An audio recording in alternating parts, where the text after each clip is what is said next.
bom dia, bom dia! Bom dia! Quartou! Desembaraxando, episódio 89, quarta-feira, 30 de julho de 2025. E é isso aí, estamos aqui de novo. Tá frio aí na tua cidade? Aqui tá 7, 8 graus. Dentro de casa tá quente, mas depois eu vou fazer a caminhada, vou encarar o friozão. A você, bom dia, com todo carinho, com toda gratidão. Bom dia a você que está aqui conosco ao vivo. E bom dia a você, ou boa tarde, ou boa noite, se você está vendo conteúdo gravado, ou boa madrugada. Você que está vendo conteúdo gravado no carro, esperando alguém, você que está vendo conteúdo gravado numa sala de espera de algum consultório, alguma coisa, com fone de ouvido, para não perturbar ninguém ao seu lado. Você que está até em casa assistindo também, então, bom dia para você, boa tarde, boa noite, boa madrugada, e agradecemos sempre o seu carinho. Desembaraxando de segunda a sexta, às 6 horas da matina, sábados, domingos e feriados, horários alternativos, tá beleza? Fica gravado aqui no Instagram, no nosso feed, e depois no Facebook do Baracho e no YouTube. Eu peço que você se inscreva. Fica aparecendo aquele povo da internet, né? Inscreva-se no nosso canal. Mas é isso aí, inscreva-se no nosso canal. Vamos ao que interessa então já, né? Temos o dia para fazer um monte de coisa. Eu lembro quando eu era criança, devia ter uns 10, 11 anos, acho que era isso, uns 10 ou 11 anos. Eu lembro que eu comecei a ter uma ideia assim, de agregar muitos conhecimentos na minha cabeça. Eu queria ter muito conhecimento, eu queria saber muita coisa, e quando alguém viesse até mim, assim, eu tinha praticamente na ponta da língua o que fosse perguntado, o que fosse falado, o que fosse conversado ali. Então eu tinha essa ideia de querer saber assim, saber tudo, vamos falar, vamos pensar isso aqui, saber tudo. Eu lembro que eu peguei assim algumas folhas de sulfite, e eu cortei num estilo menor assim, tipo um caderninho, e grampeava. E tudo que eu ficava vendo ao meu redor, que eu ficava sabendo de qualquer tipo de assunto, eu ficava escrevendo ali. Eu não me esqueço uma vez que eu fiquei folheando um livro de ciências, biologia. Minha mãe era professora, então tinha esses livros lá em casa. E eu ficava folheando aquela questão das células, aquela questão do núcleo, do citoplasma. E eu ficava escrevendo a parte, né? E eu tinha uma ideia assim, se eu ficar escrevendo, eu aprendo também mais rápido, né? Então eu ficava naquela coisa de saber, assim, de saber tudo, né? Até o nome desse conteúdo que eu dava era um pouco de tudo, né? E eu fiz isso por um tempo, assim, ficava escrevendo, ficava rabiscando. Aí um dia eu parei, assim, eu me cansei de fazer aquilo, enfim, deixei pra lá aquele negócio. Mas eu tinha aquela vibe, assim, de querer saber tudo, de querer participar de tudo. Mas depois eu fui perceber, no meu caso, com análise, também fora da análise, com a vida, né? Eu fui perceber que aquela busca por tanto conhecimento, por tanta coisa, ser um ser assim, onisciente, vamos colocar assim, era uma maneira de buscar validação, de buscar aceitação, de não deixar ninguém sem resposta, de não falhar com as pessoas. Aí começa a nossa neurose do caramba, né? De não falhar com as pessoas, de não deixar as pessoas sem respostas. E aquela ideia de que saber mais era uma coisa muito importante, assim. Eu me sentiria um ser completo, né? Mais tarde, no consultório, eu lembro de ter ouvido algumas pessoas assim, e algumas delas mais ou menos nessa vibe também, né? Uma pessoa especial que a gente escutou por um tempo, ela falava isso. Se ela estava numa roda de conversa assim, escutava um assunto que não sabia, ela não fingia que não sabia, ela fingia que não sabia, melhor dizer, fingia que sabia, perdão, fazia ali que estava compreendendo tudo, né, beleza, mas depois corria para casa para entrar naquele conteúdo para poder ver, e quando voltasse aquela possível roda ou outra roda, se porventura aquele assunto fosse levado de novo, então eu sabia falar, a pessoa saberia falar. Então, uma correria para isso. É claro, e não fecha o filtro, claro que é bom buscar conhecimento, buscar saber, né? Eu vejo meu filho aqui, essa geração deles, né? Essa geração dos 20 e poucos anos é outra conversa, né? coisas que eu nem faço ideia, que eu nem sei, assim, eles vêm conversando, coisas assim de gente grande, né? Não é só coisas de conhecimentos gerais, né? Até coisas burocráticas de como lidar com as coisas da vida, saber de taxas, de valores, de percentuais, de um monte de coisa, e eu não sei, né? Enfim. Então essa busca, né, que a gente tem assim por essa onisciência, por esse conhecimento, né? E as pessoas realmente estão atrás, de um modo ou de outro, de um saber, né, de correr atrás de alguma coisa, e aquela coisa do porquê, aquela coisa do onde, aquela coisa do quando, né? Ou aquela coisa do como, né? Então a gente vai atrás disso. A criança vai ter aquela fase que ela pergunta muito, por que isso, por que aquilo, por que isso, por que aquilo, e aquela coisa toda, né? Ela está introjetando conhecimento, ela está se adequando àquela questão cultural, ao desejo do outro, e a gente já sabe essa conversa, né? Então nós estamos o tempo todo nessas buscas, né? Buscas assim para nos sentirmos mais preenchidos, mais completos e aquela coisa toda, né? Aí as pessoas vão buscar através do externo coisas também que vão fazer elas ficarem melhor, né? A pessoa vai ter aquela ideia de que se ela comprar um carro novo, ela fica mais feliz. Se ela vai comprar uma casa, ela fica mais feliz. E não estou julgando isso, tá? Claro que a gente fica feliz com essas coisas, né? Quem que não fica, né? Mas aí a pessoa tem uma ideia assim, dependendo da pessoa, é claro, não todas, mas uma ideia assim de perenidade, vai ficar sempre. E depois vai ver que não é isso, né? A gente curtiu aquele momento, depois descurte, né? Outra questão que eu lembrei agora, né? Eu tinha uma coisa assim quanto ao que eu fosse ganhar, né, quando era criança. Então eu queria muito aquele carrinho, queria muito aquele brinquedo. E eu ficava fazendo aquela viagem mental na cabeça com aquele brinquedo. Eu brincava mais sem o brinquedo do que com o brinquedo. Aí quando o brinquedo chegava, eu brincava um pouco e já parece que perdia a graça, né, daquela coisa, né? Então nós temos isso, né? Nós temos essas buscas, nós temos momentos que parece que essas buscas não estão fazendo nenhum sentido e parece que estamos indo atrás de outras coisas. E a vida é isso mesmo, né?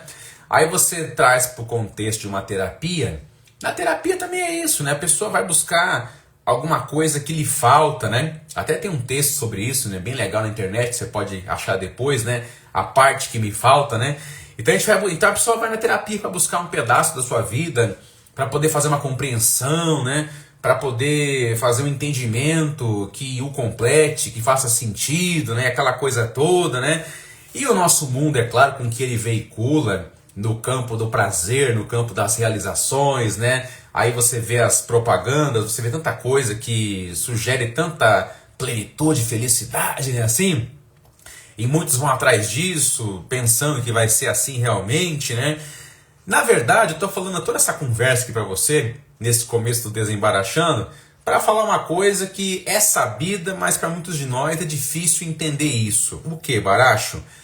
Que nós somos seres incompletos, que nós somos seres faltantes, que nós somos seres realmente que nem tudo encontraremos, que nem tudo saberemos, que nem tudo teremos contato, nem tudo, né? Nem tudo. O nosso cérebro não dá conta, né? O nosso cérebro não dá conta de lembrar de tudo. Ainda ontem aqui em casa, né, tava vendo a novela, aí a minha esposa falou assim, em relação a uma cena lá, né? Ah, você falou isso na hora do almoço, que teria isso, né? Aí eu peguei e falei, nossa, mas eu não tô lembrado que eu falei isso na hora do almoço, eu não tô lembrado. E assim, claro, né? O Baracho aqui esquece as coisas, é um ser humano, né? Eu sou um ser faltante, sou um ser incompleto. Mas em relação àquele momento ali, eu falei, não, mas eu lembro muito do que eu faço, assim. E eu falei, não, mas eu não disse isso. Fiquei sustentando por um bom tempo isso. E tô até agora pensando, quando que eu falei tal coisa que eu não tô lembrado? Mas enfim, né? Você vê como que a nossa cabeça é, né? A nossa cabeça busca essa questão de plenitude, busca essa questão de onipotência. O nosso cérebro não vai dar conta de lembrar de tudo, porque pensa bem, né? Tem coisas que eu vou lembrar se alguma coisa acontecer que provoca, que vai desencadear uma lembrança, vai ter o chamado gatilho, né? Palavra da moda aí. Tem coisa que vai estar mais na profundeza. Aí em psicanálise é o inconsciente, né? Então lá tem tudo mesmo, né? Mas a nossa parte mais consciente não vai ser assim. E tá tudo bem, gente, tá tudo bem. Então quando a gente fala de ser incompleto, fala de ser faltante, ser faltante, vamos pensar assim, é a nossa constituição, né? Nós somos seres faltantes e nós somos seres que têm conflitos. E o conflito não é uma coisa assim no campo do defeito, né? O ser humano não é conflituoso por defeito, ele é conflituoso por estrutura. A nossa estrutura tende a ter conflitos, né? E tudo isso, né, tem a ver com o fato de nós sermos faltantes, de nós sermos incompletos. E a pessoa na terapia, por exemplo, ela vai atrás de algumas respostas, né? Ela vai atrás de algumas coisas, ela vai atrás até de sugestão do terapeuta, ela vai atrás de um mapa, de um caminho, ela vai atrás de tudo isso. E quando ela vai mergulhando honestamente no processo de terapia, ela vai ver que não é nada disso. Primeiro ela pensa que o analista tem um saber, né? Que nem o Lacan fala, o sujeito suposto saber. E com o tempo ela vai ver que o saber não está em analista, o saber está nela mesma. Então ela vai acessar o saber que ela tem nela e não sabe, não via. E ainda, nesse lance de saber, do saber que está em si mesmo, está inclusive a informação de que nós somos seres faltantes. Faz parte do saber isso, tá entendendo? Né? Então, é do ser humano conviver com algumas coisas que vão além da sua capacidade, né? Você pode deixar isso meio redundante, né? Já é super falado esse negócio, mas uma parte nossa insiste em achar que vai ser diferente ainda, né? A nossa cabeça insiste em entender que da próxima vez será diferente. É interessante isso, né? Aí vem as nossas fantasias, os nossos erros, as nossas escorregadas, as nossas andadas em círculos, e para não dizer também, dizendo já, as nossas cagadas também, né? As nossas sucessivas cagadas, né? No mesmo ponto. Aí você fala, pô, como é que eu não entendo um negócio desse? Eu já sei que vai ser assim, e a pessoa insiste, né? Não, mas agora vai ser diferente, eu tenho total controle da situação. Que controle nós temos? Que controle nós temos?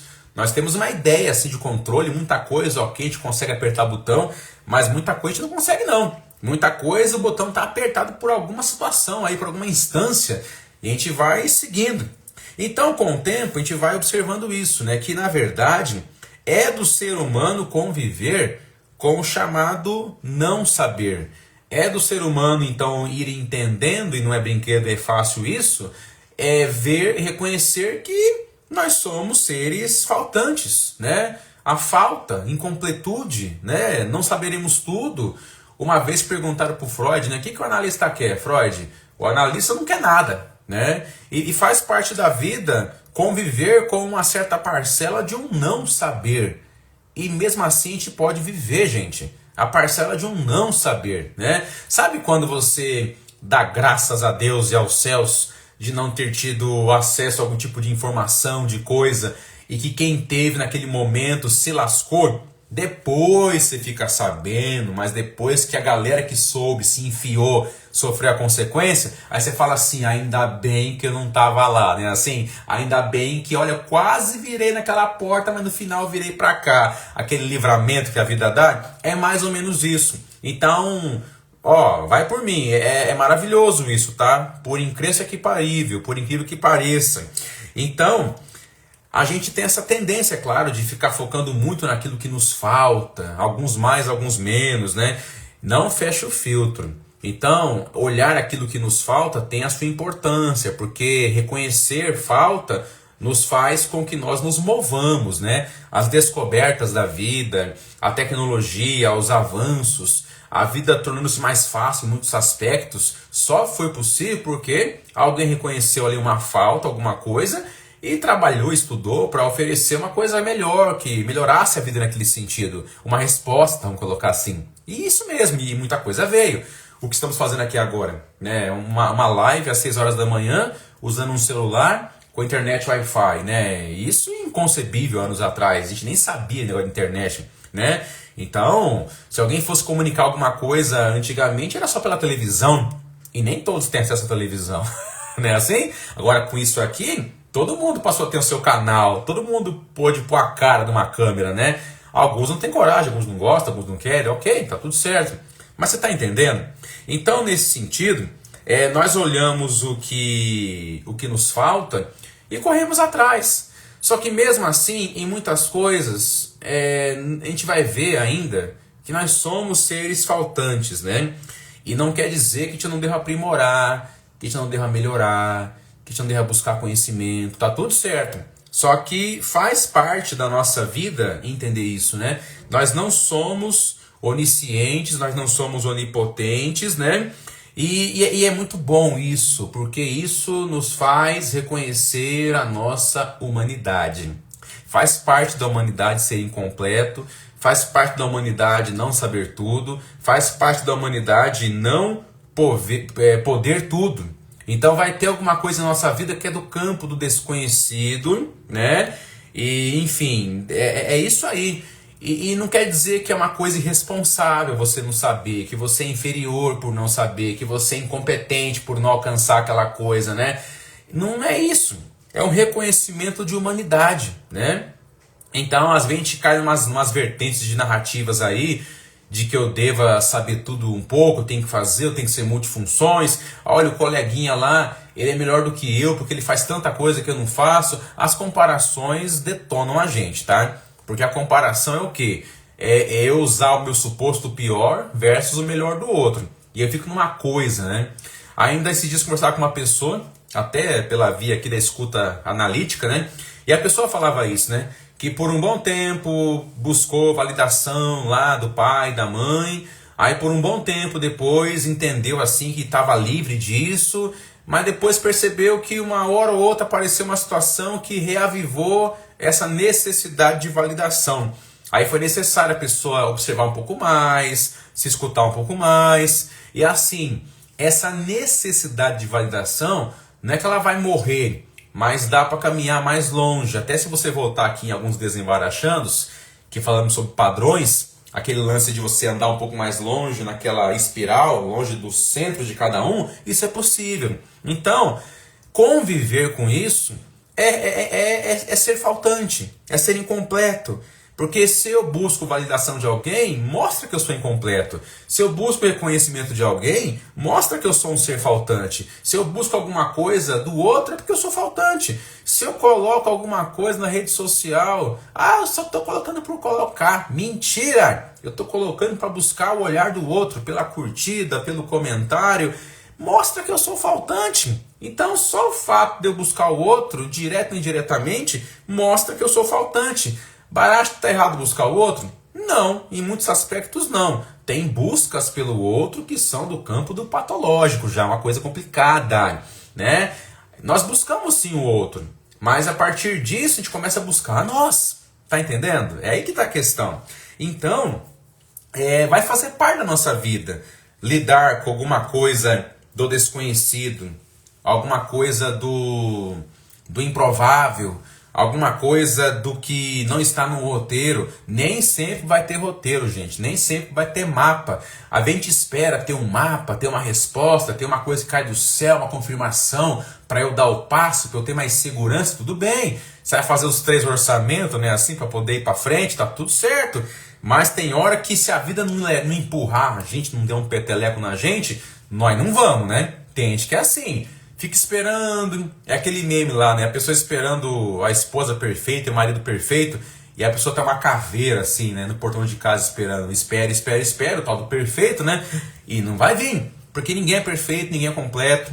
De novo, né? Pode parecer uma coisa muito óbvia que eu tô falando, mas a gente insiste veladamente em correr atrás desse lugar, tá? Eu posso parecer a pessoa mais erudita, mais assim, culta, mais não sei o que sabe tudo, mas ainda assim lá no meu fundo eu estou buscando isso. Então a gente tem que estar atento com essa questão, que ser faltante é a melhor coisa para a nossa vida, porque ser faltante é lidar com a vida no que ela é realmente. Então nem sempre vai ter roteiro na vida, nem sempre vai ter um saber disponível. Vai ter que fazer algo para ter acesso a isso, ou o que vier também, tá? Porque a vida, ela é invenção, a vida é criatividade, e muitas vezes a vida é aposta, né? Isso não quer dizer ser irresponsável, não fecha o filtro, tá? Então faz parte desse desconforto mesmo, mas ele me move, né? Aí você vê, falando de pais e filhos, né? Aí você vê os pais aí tamponando os filhos, né? Procurando preencher a falta dos filhos, procurando fazer que os filhos não tenham acesso à frustração, à dor, aquela coisa toda, eles estão incapacitando os filhos. Eles estão mostrando aos filhos um mundo que não existe. Eles estão fazendo os filhos entender que não tem falta, que não tem ser faltante, que não tem incompletude. E o filho vai absorver essa conversa e vai achar que o mundo é assim. E lá fora o mundo não é assim. Aí começa o desarranjo, começa o desconforto, começa um monte de coisa. E incapacita. Então, no sentido de ensinar o filho e mostrar para ele que nem tudo vai ser como ele quer, também tem a ver em reconhecer que somos incompletos, que somos seres faltantes, né? E o ser humano analisado, vamos colocar assim, e não só por terapia, mas pela vida, é o ser humano que reconhece a falta. E na psicanálise é o cara que reconhece, ou a mulher que reconhece a castração, e que isso impulsiona para frente, né? E sempre para frente. E sempre haverá um buraquinho, uma lacuna, uma fresta. E que bom que tem isso, tá? Enquanto tem fresta, enquanto tem buraco, enquanto tem alguma coisa assim de falta, nós nos movemos, nós fazemos alguma coisa.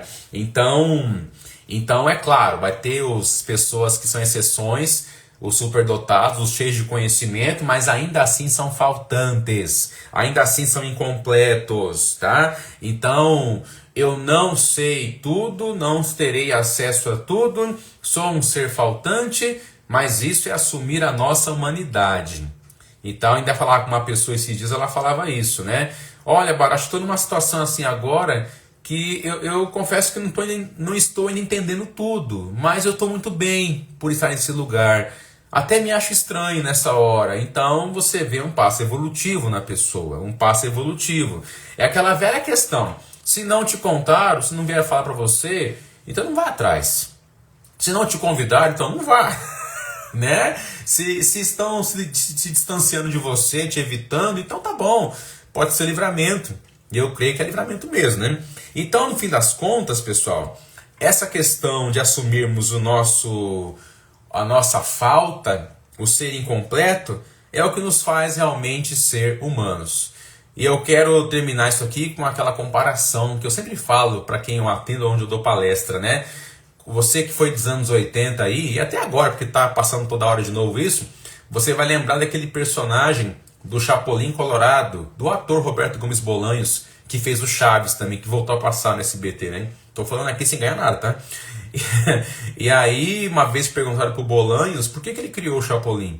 O Chapolin era uma resposta ao Super-Homem, né, dos Estados Unidos, né? O Super-Homem, vai lembrar aí, o Super-Homem voa, o Super-Homem tem poderes, levanta coisa pesadíssima, toma tiro e não falece, e aquela coisa toda. Tem a Kryptonita, né? Enfim, mas ele é um ser humano, né? Além de ser humano, quanta criança se meteu querer pular de um lugar para ver se voava? Eu fiz isso. Colocava um pano para fazer a capa. Então, o que falava o Bolanhos? Esse herói é impossível de existir. E quem viu o Chapolin vai lembrar. O Chapolin era desastrado, o Chapolin era atrapalhado, ele tinha medo, ele gostava de mexer assim, com as mulheres, cantar, que bonita, né? Ele fazia aquela coisa de humano, assim, de ser atrapalhado, de ter as inseguranças. E moral da história, o que o Roberto Bolanhos falou? Qual que é o verdadeiro herói? O verdadeiro herói é o Chapolin, que apesar das suas fraquezas, das suas limitações, dos seus problemas, não sei o que, procura fazer alguma coisa na vida, procura dar conta de alguma coisa, e também se não der, vamos caminhar. É nesse sentido. Esse é o grande herói da vida, o ser humano faltante. Ser faltante é um ato de heroísmo. Ser faltante é um ato de coragem. E ser faltante é reconhecer o que somos desde quando nascemos, humanos. E a oportunidade, por ser faltante, para termos a invenção, a criatividade e a aposta. Tem hora na vida que uma ação faz sentido ter. Tem outras horas que vai ter que ser uma superação, que é lançar-se ao desconhecido, que na nossa neurose vai falar que é responsável já. Nem sempre. E é isso aí. Então assumir a falta é realmente assumir aquilo que nos move, por incrível que pareça. Ser humano preenchido, onipotente, tamponado na falta, ele não se movimenta. Para que movimentar? Tem tudo. Tá entendendo? Obrigado a você pelo carinho. Obrigado a você pela atenção mais uma vez. Se você perdeu o começo aqui, assista desde o começo. E se você lembrou de alguém que você fala assim, essa pessoa tem que ouvir e assistir esse negócio, Baracho, compartilha com ela. E eu só tenho a agradecer a você, de maneira muito amorosa, ao seu carinho para conosco, tá bom? Tenha um grande dia, beijo no coração, grande quarta-feira, quartou, e até o próximo Desembarachando. Valeu a todos aí.